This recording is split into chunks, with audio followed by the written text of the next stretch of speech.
ओम श्री परमात्मने नमः। दूसरा अध्याय। संजय बोले कि पूर्वोक्त प्रकार से करुणा करके व्याप्त और आंसुओं से पूर्ण तथा व्याकुल नेत्रों वाले शोक युक्त उस अर्जुन के प्रति भगवान मधुसूदन ने इस प्रकार से वचन कहा कि हे अर्जुन, तुमको इस विषम स्थान पर यह ज्ञान कैसे प्राप्त हुआ है, क्योंकि यह ना तो श्रेष्ठ पुरुषों से आचरण किया गया है, ना स्वर्ग को देने वाला है, ना कीर्ति को करने वाला है। इसलिए हे अर्जुन, नपुंसकता को नहीं प्राप्त हो, ये तेरे योग्य नहीं है।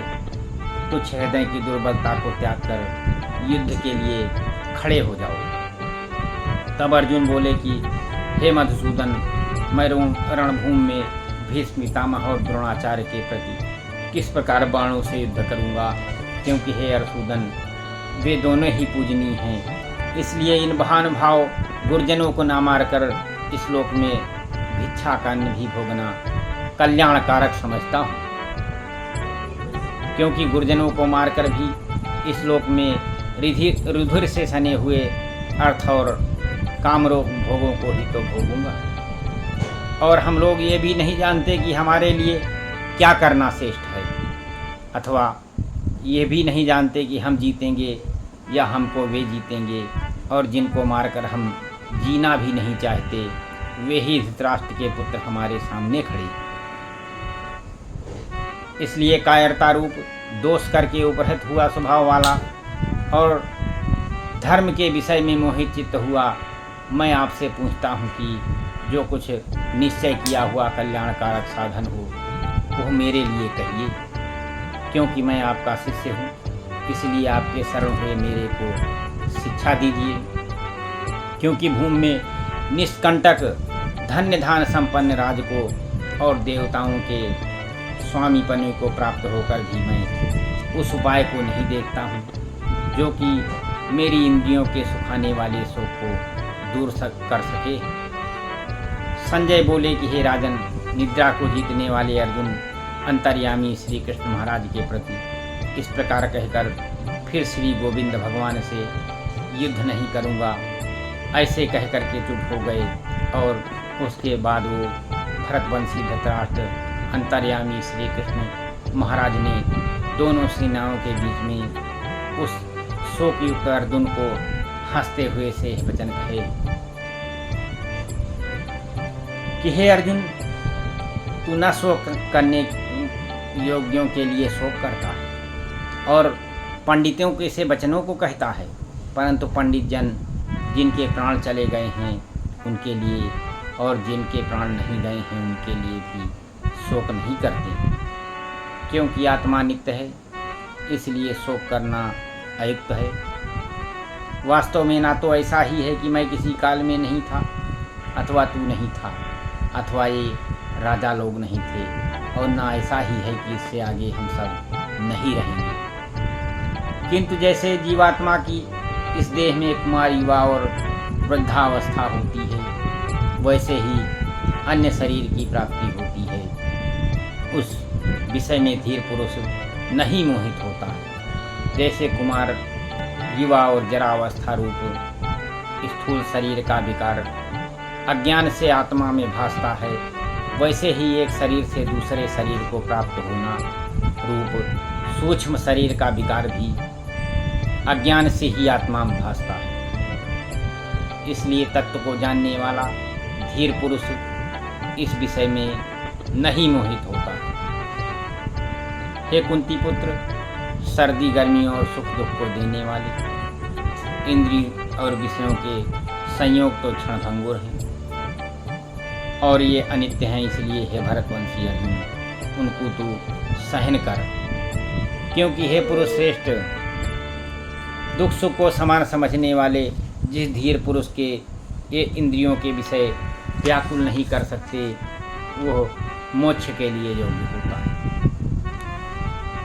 और हे अर्जुन, असतवत का तो अस्तित्व नहीं है और सत का अभाव नहीं है। इसलिए इस प्रकार इन दोनों का ही तत्व ज्ञानी पुरुषों द्वारा देखा गया है। इस न्याय के अनुसार नाश रहित तो उसको जान जिससे संपूर्ण जगत व्याप्त है, क्योंकि इस अविनाशी का विनाश करने को कोई भी समर्थ नहीं।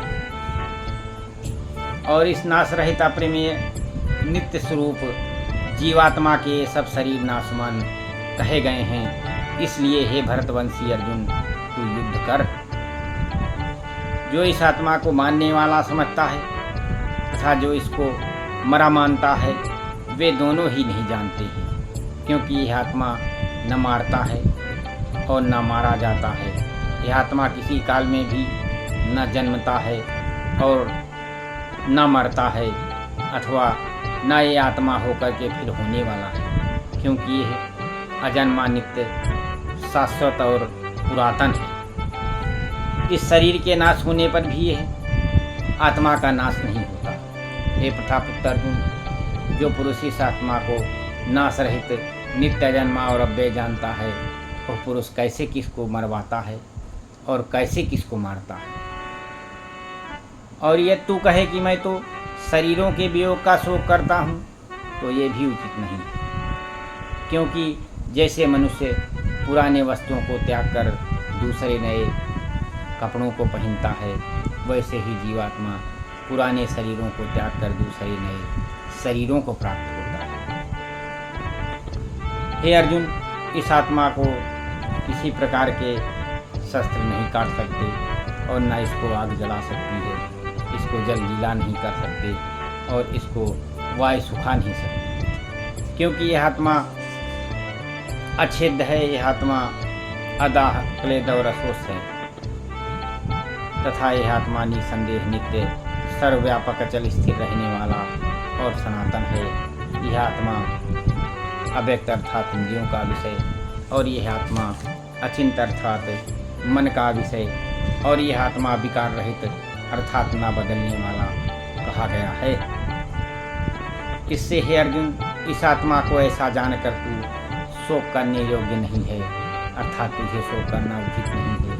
यदि तू इसको सदा जन्मने और सदा मरने वाला माने तो भी हे अर्जुन, इस प्रकार शोक करने को योग्य नहीं है, क्योंकि ऐसा होने से तो जन्मने वाले की निश्चित मृत्यु और मरने वाले का निश्चित जन्म होना सिद्ध हुआ। इससे भी तू इस बिना उपाय वाले विषय में शोक करने को योग्य नहीं है।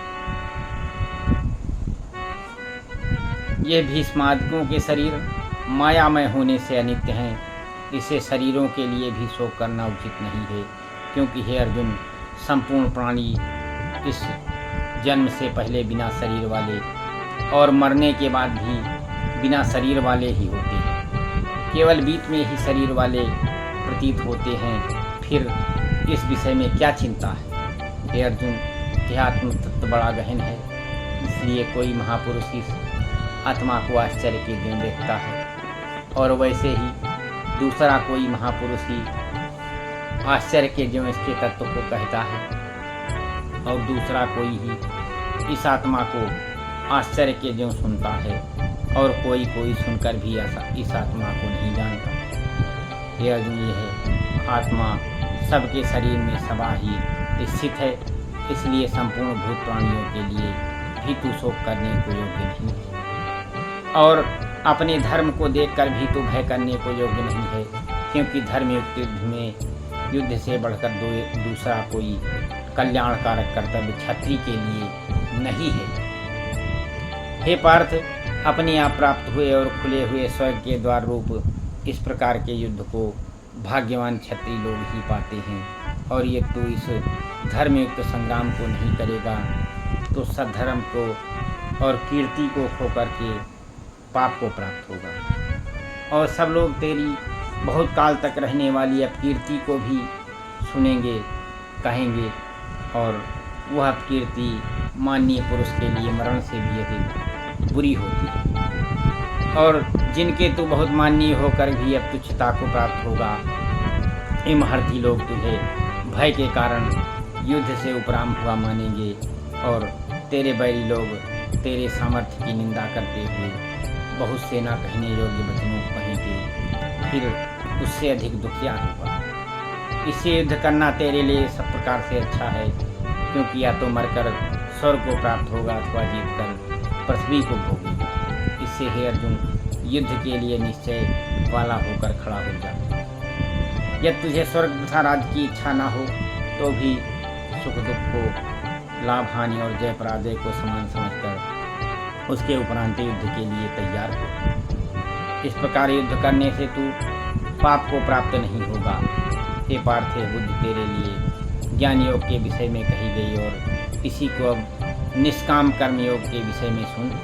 जिस बुद्धि से युक्त हुआ तू कर्मों के बंधन को अच्छी तरह से नाश करेगा।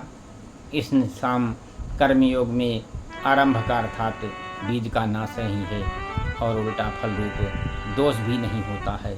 इसलिए इस निष्काम कर्म योग रूप धर्म का थोड़ा भी साधन जन्म मृत्यु रूप महान भय से उद्धार कर देता। हे अर्जुन, इस कल्याण मार्ग में निश्चयात्मक बुद्धि एक ही है और अज्ञानी सकामी पुरुषों की बुद्धियाँ बहुत भेदों वाली अनंत होती हैं। हे अर्जुन, जो सकामी पुरुष केवल फल सुख में प्रीत रखने वाले, स्वर्ग की ही परम श्रेष्ठ मानने वाले, इससे बढ़कर के और कुछ नहीं है, इस प्रकार से कहने वाले हैं, वे अविवेकी जन्म रूप कर्म फल को देने वाली और भोग तथा ऐश्वर्य को प्राप्ति के लिए बहुत सी क्रियाओं के विस्तार वाली इस प्रकार की जिस दिखाऊ शोभायुक्त वाणी को कहते हैं, उस वाणी द्वारा हरे हुए चित्त वाले तथा भोग और अवसर में आसक्ति वाले उन पुरुषों के अंतःकरण में निश्चयात्मक बुद्धि नहीं होती। हे अर्जुन, सब वेद तीनों गुणों के कार्यरूप संसार को विषय करने वाले हैं, अर्थात प्रकाश करने वाले हैं। इसलिए तू असंसारी अर्थात निष्कामी और सुख दुख द्वंद्वों से रहित नित्य वस्तु में स्थित एवं योगक्षेम को न चाहने वाला और आत्मपरायण हो। क्योंकि मनुष्य का सब ओर से परिपूर्ण जलाशय के प्राप्त हो जाने पर जल के लिए जिस प्रकार से छोटे प्रयोजनों की आवश्यकता नहीं रहती, उसी प्रकार से ब्रह्म को जानने वाले ब्राह्मण का भी सब वेदों में उतना ही प्रयोजन रहता है, जैसे बड़े जलाशय के मिल जाने पर जल के लिए छोटे जलाशय की आवश्यकता नहीं रहती। इसीलिए तरह से ब्रह्मानंद के प्राप्त होने पर आनंद के लिए वेदों की आवश्यकता नहीं होती। इससे तेरा कर्म करने मात्र में ही अधिकार है, फल में कभी नहीं। और तू कर्मों के फल की वासना वाला भी मत हो तथा तेरी कर्म न करने में भी प्रीत न होवे। हे धनंजय, आसक्ति को त्याग कर सिद्धि और सिद्धि में समान बुद्धि वाला होकर योग के लिए स्थित हुआ कर्मों को कर। यह समत्त भाव ही योग नाम से कहा जाता है।